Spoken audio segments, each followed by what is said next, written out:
Let's do this. The Cult of Hockey podcast by the faithful and for the faithful. I'm David Staples of the Edmonton Journal, and I'm here today with Bruce McCurdy. Welcome, Bruce. Hey, David. How are you doing? Yeah, I'm doing good. The kids are back in school. I still have two of my five kids are in school. So one's in grade 8 and the other's in grade first day of high school at Strathcona High School. So that's a big one. Hockey season's starting up soon. Both of them are both in minor hockey still. So who knows, might be the last year for both of them. We'll see about that. But that's another huge crunch on the horizon for me. How many teams are you coaching? I'll probably participate in coaching two of them. I'll probably be a co-coach, associate coach, head coach in that category. And I really love coaching hockey. And, you know, the two things you learn coaching minor hockey, Bruce, is to be a good coach, you need to really get great mentoring from better coaches than you are. Yeah. And the other great teacher, of course, is experience, because every year that you coach, I think you get a little bit more adept at it. It's not an easy thing to do at all, but it's a tremendously rewarding thing. And I would recommend it to any parent whose children are involved in minor hockey. If they can get involved in coaching, they should do so. Yeah, my son, he played minor hockey from basically Tom Thumb right through 3 years of midget. And just in the middle tiers, you know, he was, but he loved it the whole time. And I was involved on and off as an assistant coach. You have to be able to skate to be able to be a head coach. Back in Newfoundland, we didn't have that many arenas that we were great skaters. And you were a goalie, right? And I was a goalie. I didn't have to skate to be a goalie back in the 30s when I was growing up. Yeah, the 1830s, did they even have skates, Bruce? All right. Let's get on with the business of the day, Bruce, which is so Jay Woodcroft was on Oilers Now on Friday. It was a really interesting interview. He's obviously a really bright and passionate hockey man. And he was talking about, you know, McClellan talked at the end of the year, Oilers coach Todd McClellan talked at the end of the year about the need to look in the mirror and figure out what the heck went wrong. And boy, was I all in favor of that, because this was a team, when people looked at the team that had been built last fall for the coming year, they saw a team that could challenge in the playoffs, maybe challenge for the Stanley Cup. Yeah. And that's when they looked at the roster put together by Peter Chiarelli. That's what they were seeing. And that's not what happened when it actually came time when this team got on the ice. And I thought there was lots of problems with player deployment. And on the power play was one of these big issues. So I was wondering what Woodcroft was going to say about this. And so let's go through. I'll just I wrote a blog post today about it, but I want to hear what you have to think about it. People can read that blog post. So the first thing he said, Bruce, was kind of interesting. He thought that one of the big issues was they didn't have enough power play opportunities, and they did have the lowest number of power play opportunities by any team since the NHL in 94-95 went to an 82-game season. And since they started recording this, at least on the official website, how many power plays a team gets, it's the second lowest that I could find. Atlanta had 2.38 power plays per game in 1977-78, and the Oilers had just 2.56 per game last year. And when we can, to put that into context, the team with the most power plays last year, the Colorado Avs, had 3.61 power plays per game. So the Oilers had 2.56. They had one fewer power play per game, more than one fewer power play per game than the Avs. And you know, the thing about it, Bruce, is I can't for the life of me, like, I've watched hockey a long time. And in terms of drawing penalties, like what teams might do to draw penalties, I can't really think of, other than a team having absolutely unbelievable, outstanding skill that causes other teams to cheat to stop them. I can't think of anything that would separate teams of similar ability and the number of power plays to get. And certainly the Avs and the Oilers from last year, those teams had very similar kinds of teams. And I can't figure out, Bruce, why one team would have one power play per game more than the other. Can you? Well, Colorado had that, you know, that absolute speedster, Nathan McKinnon, playing center on their first line, you know, and he carried the puck a whole lot. And he seemed to draw a whole lot of defenders to him, and the refs would, you know, I mean, it's just natural that a player like that should draw a lot of penalties, right? Oh, wait a minute. Oilers had Connor McDavid. He kind of fits that description too. Kinda. What the hell happened there? Like, it makes no sense whatsoever. And, you know, you mentioned the Atlanta Flames. I recently posted a comment in Low Tide's blog about the fact the Oilers had the fewest power plays of any team since the Oilers entered the league in 1979. Last year, that was the worst total of 938 team seasons, where I threw out the two, and you did it by per game. I just threw out the two lockout seasons. And of the other nine, I threw those seasons out too, Bruce. I didn't do the per game. I actually didn't do all that work. Almost 1,000 seasons of teams, and the Oilers with Connor McDavid, I guess the fewest power plays like ever. Please. What was up with that? What do you think? Okay, do you have any theory at all? Is it just chance? No, it's actually because of you, David. You know, you wrote those two articles about the Oilers getting screwed in the playoffs versus Anaheim in the spring of 2017, and that sparked a lot of whining for, like, nobody was complaining until you raised it in your column that day, and then people just went crazy. So I figured the Leafs were saying, "No, you think we got screwed last year? We'll show you." Anyway, I don't know. I mean, if I sound like I'm ranting, I am, because I was incensed about this all last year. Like, I must have mentioned it in 4 or 5 different game day posts about how there was one stretch where the Oilers went, it was 17 straight games where they drew less than the league average number of power plays. But they couldn't get a call to save their souls. If you're of the hope that it's bound to get better, yes. I think one of the other teams that had the lowest power plays all time was the Atlanta Flames the next year. Oh, yeah. So it's not bound to get better. What's bound to happen is the Oilers are going to again stink, and it's going to be so horrible that the franchise is going to move like the Atlanta Flames to Calgary. Well, yeah, I mean, because they had Connor McDavid on that team, right? No, I'm thinking they had Guy Chouinard and Bobby McMillan. Eric Vale. Star players, not exactly speedsters. Willie Platt. Yeah. Jesus. They were a good team. So anyway, Bruce, he was their Milan Lucic man. Okay, so Woodcroft's theory was this. Okay, and it makes sense on the face of it. Like, you have so few power plays, you're having trouble anyway. So then you don't have time to get in sync on the power play. You're not out there enough. You can't get going. And this makes intuitive sense what he says. And if you do look last year at the teams that had the fewest power plays, there is a general kind of trend last year where the teams with the fewer power plays also had mediocre, weaker power plays. But there's some real exceptions to that. I mean, Toronto had the second fewest power plays, and they had the second best power play. And when you look, Bruce, so I looked at the 10 teams since they measured this. How did they do? Like, they were out of sync too, presumably all the time. And 5 of them had better than league average power plays, and 5 of them had. I think it's pretty random. I think Jay was stretching. It probably felt that way. Like, that was a real feeling. And I'm sure when you're looking at it, like, man, we could never get apart. We're just out of sync. And it probably felt that way, but I don't think that's the best explanation for what went wrong on the power play. When you play 10 straight games with 2 power plays, I guess it probably feels that way, especially then. But man, I mean, you could make the counter argument that the teams that are more successful on the power play actually got less time to practice it because they're only on the ice for 30 seconds instead of 2 minutes. I mean, there's lots of ways to parse it. I would say I would be surprised if there was really any sort of long-term connections with more power plays equals higher percentage. It certainly would mean more power play goals, just because, you know, if you got 50 more power plays, you're probably going to put 8 or 10 more pucks in the net. But if you got your percentage probably wouldn't be materially different. Well, Bruce, when we look at the power play time on ice, the Oilers had the 5th best power play in the league in 2016-17, they were on the ice for 383 power play minutes. Okay. Last year, when they had the worst, they were on the ice for 365 power play minutes.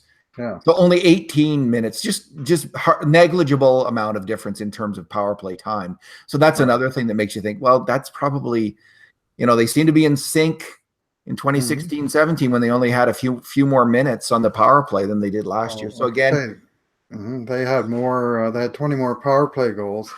So I don't know exactly how many more power plays they had, but they had a lot more successful, i.e., short power plays. I That's think they why the had minutes about were so close. 60 more power plays, if I'm not mistaken. All right, so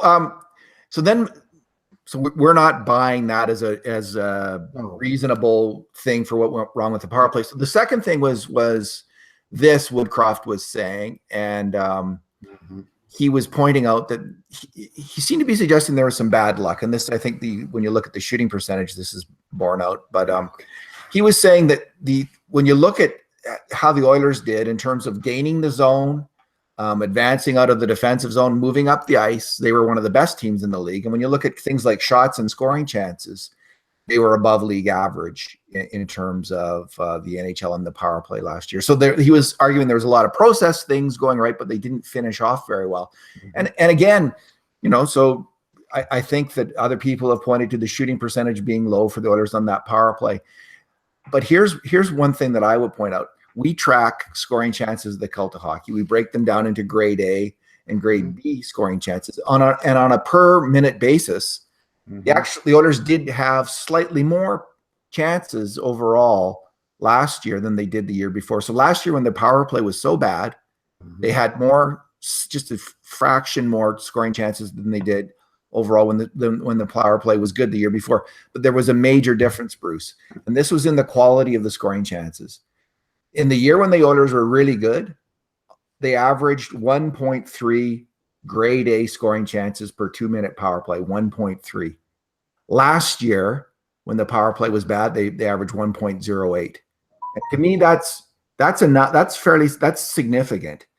That's a big difference in those numbers. They were not getting as many.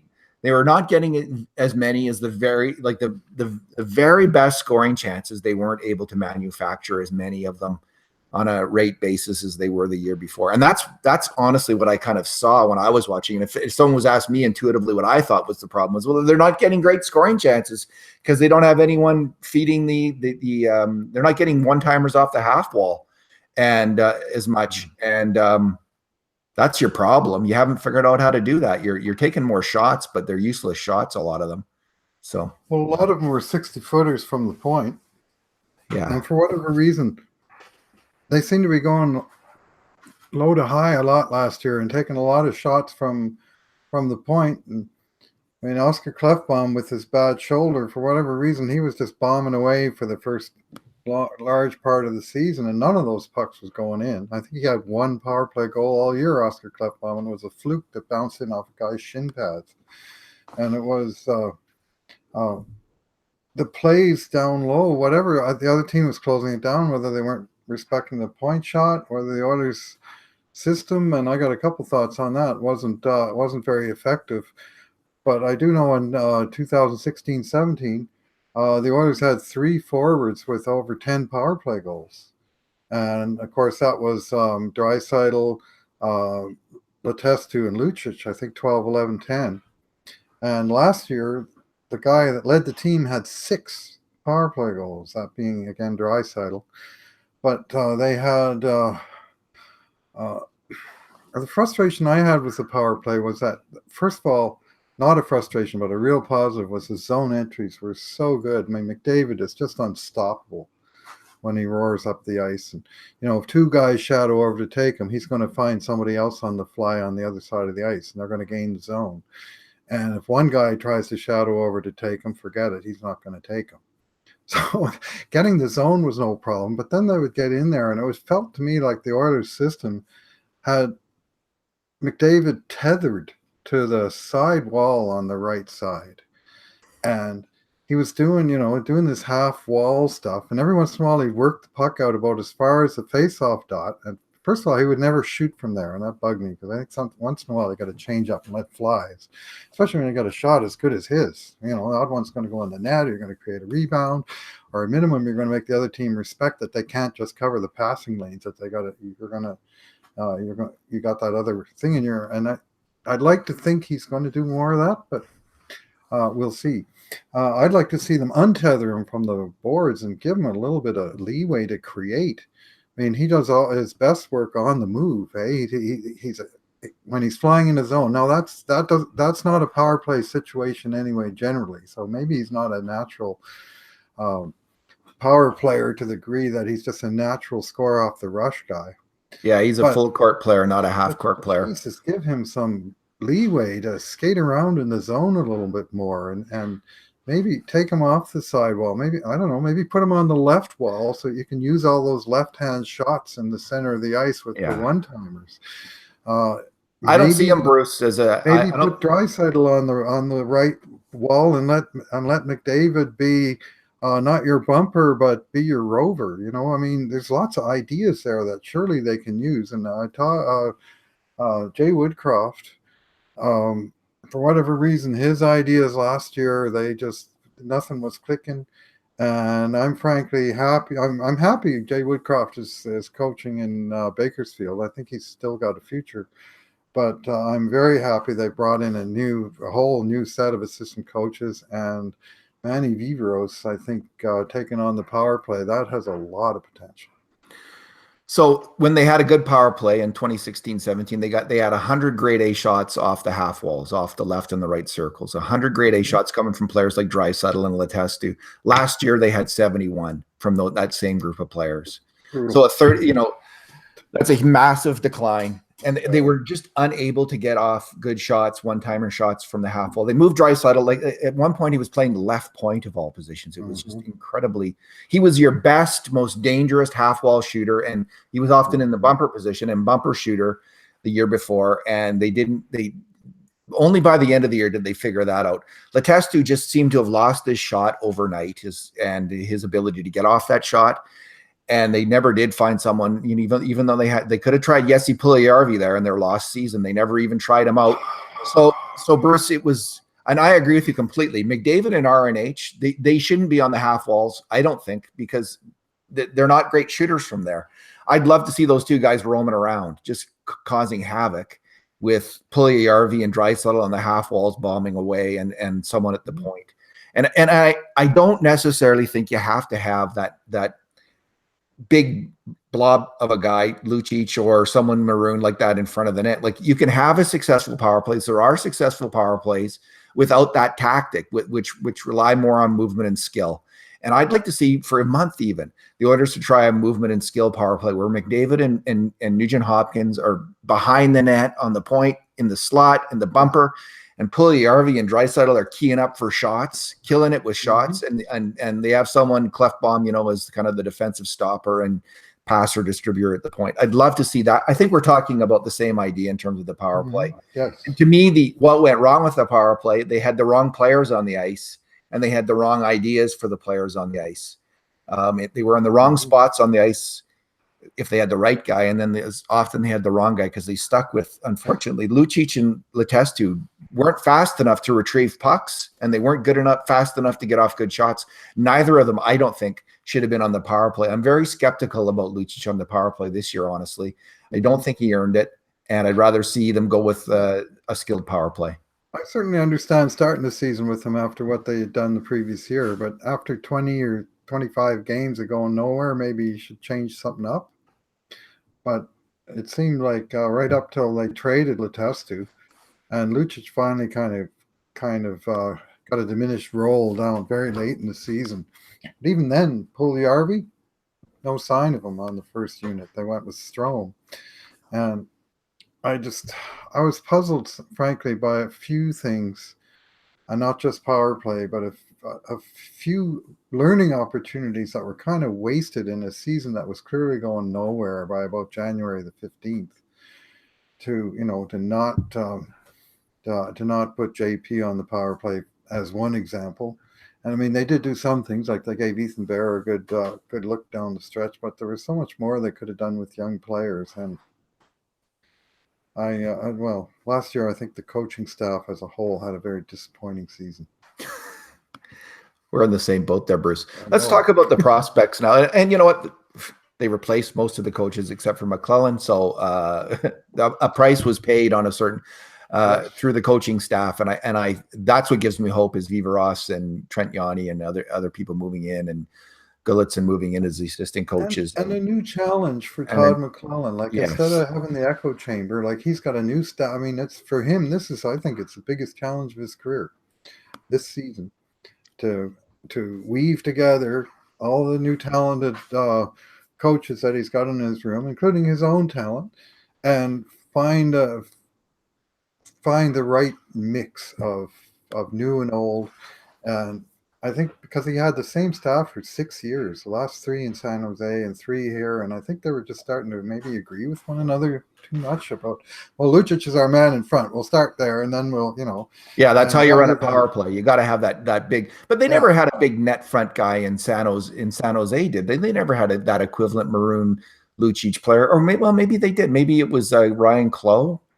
At times, but it seems to me, I remember a lot of their power plays with Thornton kind of dominating really down low in the corner and moving it to kind of Pavelski and Couture, players like that, and Marlowe moving through the slot and not having a guy screening the goalie. And you don't. So I think there's all kinds of things you can do. Listen, McClellan hasn't made the playoffs through the last 4 years, Bruce. No.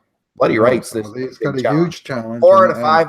Like I think he's gone if they don't make him this. And he's really loved by the media because he's a great talker, and you can see that he seems like an outstanding individual and a great leader of men. Like really knows how to handle people, I think, and I can give him all those things, but the tactics were they just didn't make sense. And I do think he has a sweet tooth for veteran players.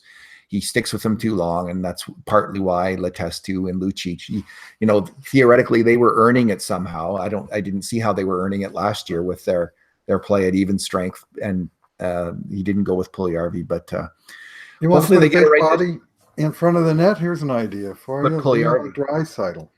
Yeah, or Puljujarvi. Try it. Try Draisaitl. You might not like it, but try it. All right, let's. He'd be great there. I mean, he might be even better somewhere else, but I think he'd be pretty ideal in that role. Yeah, well, be like Thornton down low. Thornton was always down low on that power play in San Jose, as I recall. Okay, Bruce, let's talk about the wingers now. Sure. We're going through the prospects position by position, and we're going to put the wingers together today because there's not a ton of them to talk about, but there is some really good ones, Bruce. I mean, number 2 and 3 on our list are Kyler Yamamoto at 2 and Kirill Maximov at 3. So some real talent there. Let's start near the more bottom of the list. That's Joe Gambardella. He is number 24. So we started kind of writing individual profiles at number 25, and Gambardella was number 24. He's a bit old. He's an older player, Bruce. He's December 93, so he'll be 25. Yeah. And that's not much of a prospect at that point. So he had an okay year last year in Bakersfield. He's going to be challenged for playing time this year. He's got to get 2 points every 3 games and really start to come up big as a player. There are depth roles on the Oilers, and he does have a chance at getting one of those if he can really step up his game this year in Bakersfield. But that's why he's rated so lowly, because he's older and he didn't have great success at the AHL level last year. He was okay. Yeah, he's got a fairly broad game. I think there's a few things he can do. He's strong on the forecheck.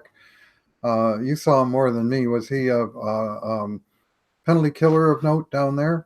He's kind of a Lander type again, another one of these Lander types, gritty, smart, tries hard, not a great skater, not excellent skill. So that's, maybe it's kind of a 4th line grinder in the NHL.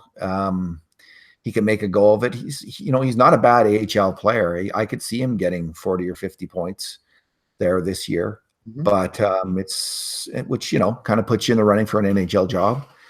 So we'll see. You need guys like that at the AHL level. Yeah. And maybe he works his way up where he gets a call up at some point. But I think anybody who's in our top 25 at least has a fighting chance to see some games in the NHL. So where he's at the bottom end of that, number 24. Yeah. There's a big leap between him and, say, Graham McPhee, who's number 14 and is our next prospect. So McPhee is he on my list here? When's his birthday? I don't even have on my list of wingers, but I think he's 20 this year, if I'm not mistaken. He's a younger fellow, maybe 21, but he was just drafted relatively recently, and he's just working his way up into the college system. And he's a guy that,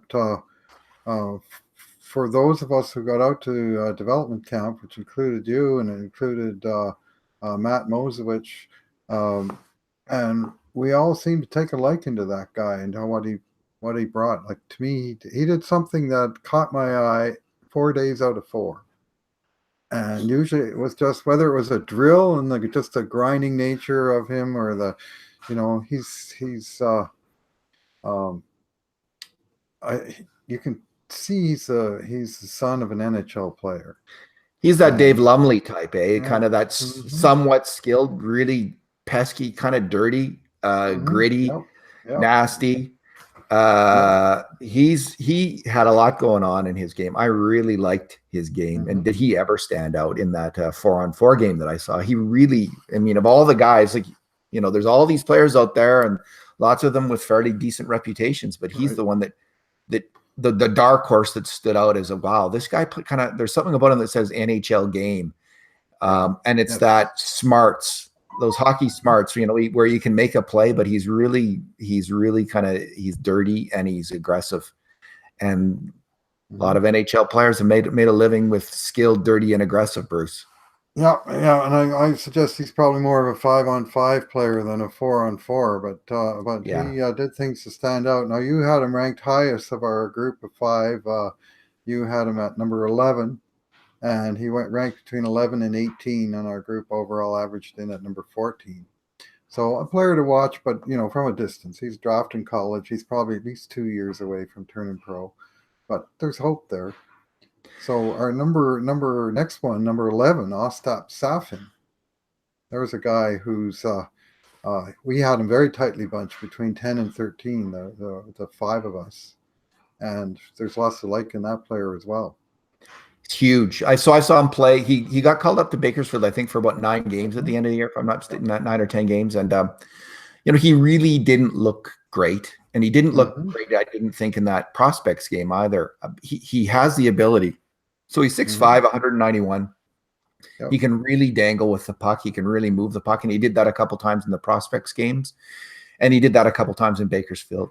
Mm-hmm. But I've seen players like this before where they're not going to be bottom 6 guys. They've got to make it in the top 6. And he wrote, Yeah. like, the guy that comes to mind is, I think, Ryan Martindale. I think Yeah, it was a okay. second or a third round pick a few years ago. And again, he had real size and real skill, but he never really got it together, even at the AHL level. And so I'm not saying, obviously Safin is his own individual. He's going to make his own mark. He played on a really bad team last year in the Quebec League, and I don't know if it's going to be any better this year. So they got the top pick in the CHL import draft.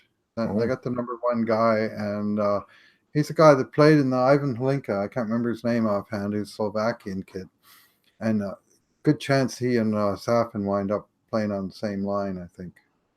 well, maybe that'll help Safin a lot. I think Joe Velino started the year there. Yeah, Not CHL trade deadline had mid-season.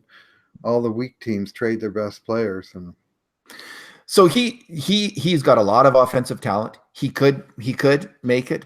I guess he's eligible even to play in the AHL this year, if I'm not mistaken. Technically, I don't think it would be best for him to do that. I don't think he'd get a lot of playing time given the depth on the wing down there.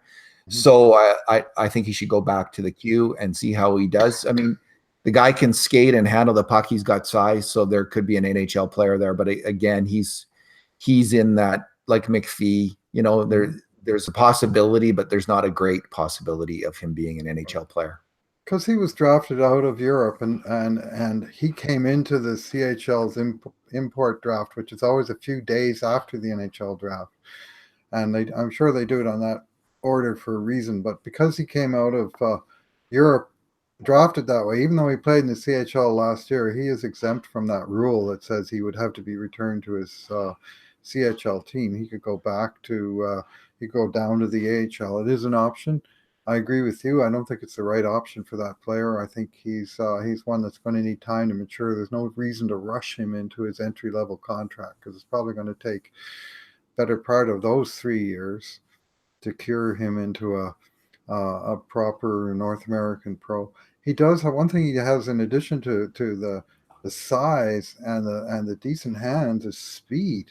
Yeah. And that's one thing he showed at the prospects camp was when he got going wide, man, he was tough to rein in. Those defensemen, with the size of the guy and the puck control and the speed he was going, he was very hard to angle off. And I mean, obviously these weren't NHL trained, tested defensemen that were working on the guy, but you could certainly see potential there if he could sort of harness that and bring it on an ongoing basis. There's certainly potential for where he got picked, which was what, fourth round? Yeah, 115th overall Mm. in the 2017 draft. 2017. Puljujarvi is 14 months older than Ostap Safin. Mm-hmm. All right. Next on our list, Bruce, is it Tyler Benson? Tyler Benson. So you wrote about him, Bruce. What do you think?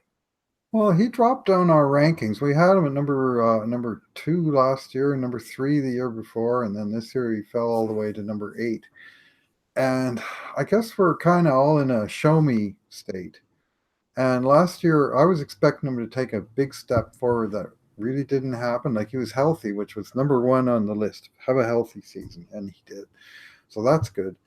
But his points per game, which was like 1.27 in his draft plus 1 year, it actually fell back a bit to 1.19. I was hoping he'd be like 1.5, 1.7, even like up pushing the scoring leaders, at least in terms of points per game.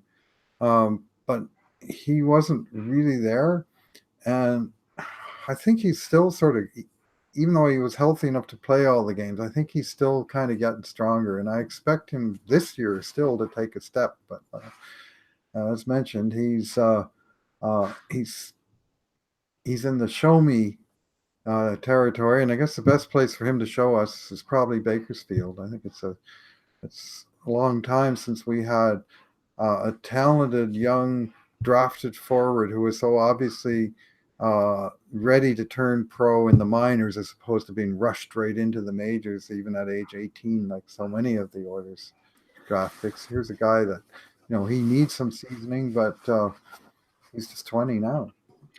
It's nice that the Oilers have some pure skill wingers, like in Yamamoto and Benson that they drafted, as opposed to bigger guys with the second or, the late first, second round picks, third round picks. Like, just go for the pure skill guys and see if they turn out, because that's what the Oilers really need at the NHL level right now, is some pure skill guys to play with Draisaitl and McDavid and Benson. So I saw him at the end of the year, Bruce. I think I saw him play some games on the internet in Bakersfield, and he looked really good.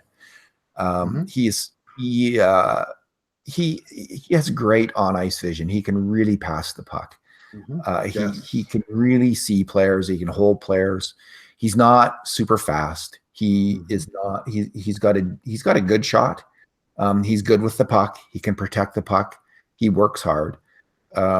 So he's got to get stronger. Like, he's got to get to become a stronger, more agile, faster skater and increase his work rate a little bit. I'd say, even from where it's at. I'm not saying he doesn't work hard. He's got to get quicker to the puck. And that could come with more core strength and better health over time. But his NHL skill, and the one that really excites me, is that vision. He can really pass it. He's kind of like a Nugent Hopkins player without the agility that Nugent Hopkins has. Like, Nugent's such a fantastic skater at this point, and he's a really great passer of the puck. So when you think of all the skills Benson have, think of Nuge, but with needing to improve his skating to get to that level. And that's the kind of player that we have here. Yeah, he's I saw him play live with Vancouver Giants last year in a game against the Oil Kings. And then I saw him at development camp, which, believe it or not, in his now draft plus 3 season, this was the first camp that he was actually ever healthy enough to attend. He missed 2 summer development camps and 2 training camps with a variety of aches and pains and what have you, bodily afflictions. And it was nice to see him at camp. He impresses me with his play along the boards. Like he's really good, sort of doing the egg beater stuff along the walls, digging pucks out, and then digging them out with purpose, like finding the open man and putting the puck on his stick. Like you say, excellent passer. He sees the pass and he makes the pass, and you got to like that combination. And he's, I think he's clearly going to be a complimentary player, but there's no real. I don't think there's a ceiling on this guy yet. I mean, people say he's middle six or whatever. Well, we'll see who clicks with who, right? So he didn't stand out much at the Dev Camp game, which was really all about skating mostly. That was a real skill in skating, I guess. But he didn't stand out in that game, and neither actually did the next guy on our list, number 3, Kirill Maximov. But Maximov, he's kind of a sniper. He's kind of a pure sniper guy. But boy, did he ever step up in this last junior season, Bruce. His point scoring. Let me see if I can find something here. It just took off. 38, 42, 80 points. Oh no, sorry, 34, 46, 80 points. Oh, that's his 60. Progression. Yeah. No, that's a goals, assists, points. Oh, okay, gotcha. He's been climbing up the progression steeper than that. Like he really took off into the almost 1.3 points per game last year. 1.29. Yep, that same Billy Morris Cup game that he didn't impress you. They had a stacked team, white against blue, and he was on the unstacked team, who lost 5-2, and he scored both goals. And yes. It didn't look like he was doing much. I remember watching Brett Hull play, and it didn't seem like he was doing much either until you looked at the damn summary at the end of the game, and there he was with a couple of goals, right? And that was Maximov impressed me much more earlier in camp with his more overall game, but even on in that one game where his team didn't have the puck probably that much, he got a couple of chances and they were in the net. Yes, it was a shot. Boy, do we need a guy with a right-handed stick who's got a quick release, and there is one in the system in Kirill Maximov. Sean Patrick Ryan, the Oil Knight, saw a lot of Maximov, and he really loves this player as a prospect. And when he lists his strengths, he says the strengths are his elite shot. Yeah. He looks and plays like a pro, and his work ethic and determination. And this guy just works, and more works. He needs to work on his skating. Is his weakness, but he's one of these smart players, like the Camilleri class attacker, finds the sweet spot on the ice and can just rifle that puck. So it's great that again he was a low round draft pick. He was taken after Ostap Safin in that same draft. Yep. And if they can get a player out of him, oh God, that'd be great. Yeah, well, I mean, we've almost forgotten, David, what it's like to steal a guy in the middle rounds of the draft. Have forgotten, Bruce. I have forgotten what that's like. I don't remember. I remember Glenn Anderson in the 4th round and Yari Curry in the 4th round. Nessa Peekinen in the 4th round, and but it's been a while. And if you look at the Oilers list, it's just been way too long. I think we ranted about this at a previous podcast, so I'll leave it there, other than say Maximov is a guy who might break that mold. And he did enough to move all the way up from number 16 to number 3 in our rankings. And it was kind of a split. We had everybody's number 1, number 2 was the same, but the 5 of us had 4 different players listed as number 3. And it was a sort of a blanket vote for number 3, and he snuck in there in a tiebreaker. But anyway, it was he certainly worked his way into the conversation with an outstanding year, and nothing he did in that camp that made me think any less of him. Wonder if he can get like 1.5 or 1.6 points a year. It's possible, right? And I guess he could play for Team Russia at the World Juniors. I wonder if it depends on their coach. Like sometimes with Russian coaches, they just want to go with players who stayed in Russia. They don't go very much with the players who have come over to North America. Well, when they do that touring super series, he'll probably suit up with Russia for at least the 2 games in Ontario. We've got to look at him then, and so will his coaches, and maybe if he's filling the net, they'll want him. Let's put it that way. So number 2 on our list for prospects, and the number 1 winger in the system is Kyler Yamamoto. He's about the same age as Jesse Puljujarvi. They're about 4 months apart, and I guess both 20 years old this year, heading into camp. Or Yamamoto will be 20, I guess, right, in September here, and later this month. 20. Yeah. So Bruce, it's there's lots of woe was the Oilers about the wing solution, but they really do have 2 fine prospects here in Puljujarvi and Yamamoto to challenge for those jobs on the right side. They're going to, I guess, be battling Pontus Aberg and Ty Ratty and Tobias Reeder for the right wing jobs, and Drake Caggiula. And I what's not to like about Kyler Yamamoto, other than he had he looks like he went into a funk when he went back to junior for about a month. And I guess the other thing would be, as great as he was in the preseason last year, when he in actual league play, he looked overmatched. He didn't look fast enough or big enough in his NHL games. There were times. But yes. Yeah. That said, that was he was 18 then, and I guess he was 19 then. But he just ripped it up once he got going in junior. He just totally ripped it up in the second half of the year. And he's smart, he's fast, he's good with the puck. He's an offensive dynamo. And don't bet against him, I guess, because the coaches and the players really seem to like him as well. Mm-hmm. Yeah. Oh, yeah. Yeah, he had in his 9 games, he had some very good results in the underlying stats categories, in shot attempts and scoring chances as per, this is a natural stat trick version I'm talking about, shots from good locations, which is more auto-generated than yours are. They saw him as a top 6, and he played the most with McDavid and Maroon. Basically, he played 2 hours even strength on the year, 1 hour with those 2 guys, and then a half hour with Nugent Hopkins and Lucic. So he really had the sort of top end line mates, and first or second line for the most part. And they were counting on him to take over from Eberle. Like, they thought he would be Eberle last year, essentially, Bruce. That's what the coach had in mind, I'm sure, out of training camp. Well, when Eberle was 18, 19, he was back in junior, and that's where Yamamoto wound up. And I mean, there's a lot of similarities there. They were both picked right out of the exact same spot, number 22.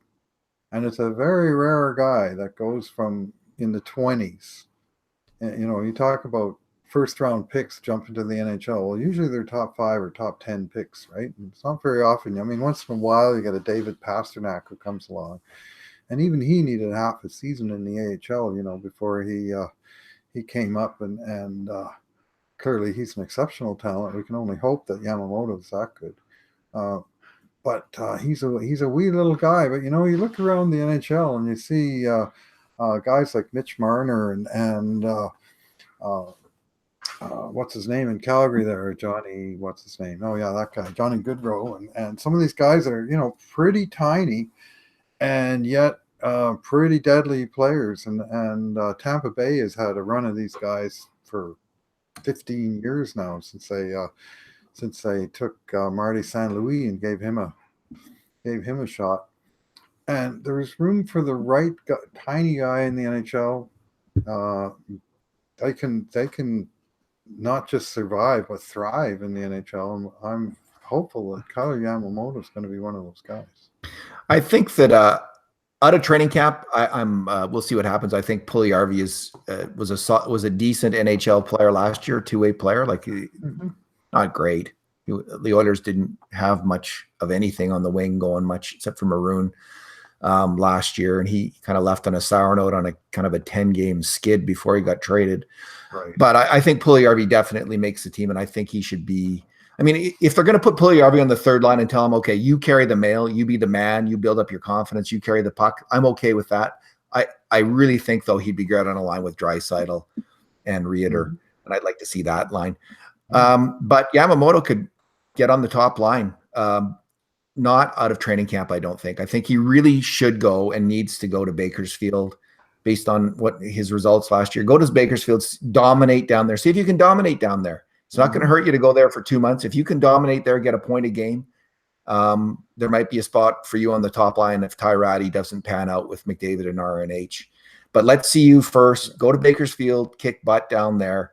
And that will be a logical step rather than investing too much in the player. I mean, Ty Ratty is good to go. I think he finished out strong on that top line. I see no reason not to go with Ty Ratty unless Yamamoto's like scoring 2 goals a game in preseason. I was going to say we have to give him the benefit of the preseason. If he comes in and blows everybody's doors off, you can't sort of just stick to some ideology that he's got to go to the minors. I mean, you got to give him a legitimate chance. But my take on where the guy is and where he's got to be is he would benefit from half season even. Like, I don't think he needs to be down there the whole year, but he maybe needs to spend a few weeks, couple months down there. Is a probable outcome. And that said, like I say, if he comes in, he's clearly one of the top 2 right wingers in camp, then there's a spot in the top 6 for him. Wouldn't that be great, Bruce, if both Puljujarvi and Yamamoto by the new year are flying on the top 2 lines on the wings, like playing like they meet not just reasonable expectations, but every expectation, or they exceed expectations this year. If both of those players were to do that, I think personally Puljujarvi is a really good fit with Draisaitl and Reeder. And if Yamamoto were to really step up and just seize the day as well, that would be exciting for the Oilers. And that's kind of the dream situation. More likely one of the 2 will seize the day. We don't know which one of the 2 it's going to be, but I think one of the 2 is going to do it this year, and I'm looking forward to it. And I just both of them have they're such talented hockey players. So fingers crossed, man. And it got 2 more right-handed sticks along with our man Kirill Maximov. That somewhere in there we need to have somebody who develops that one-timer off the left side on the power play, and chances are good it will be one of those guys. But just by seniority, Puljujarvi's closest, then Yamamoto, then Maximov's probably a year away before they're looking at him in pro even. But there's at least there's some actual talented prospects on the vine and entering the pro ranks. We're starting to finally sweeten the pot down there after having a pretty lame collection of forward talent in Bakersfield. Like forwards, sure, and some of them may even be okay players, but you're talking about gifted forwards, it's been pretty thin on the vine down there.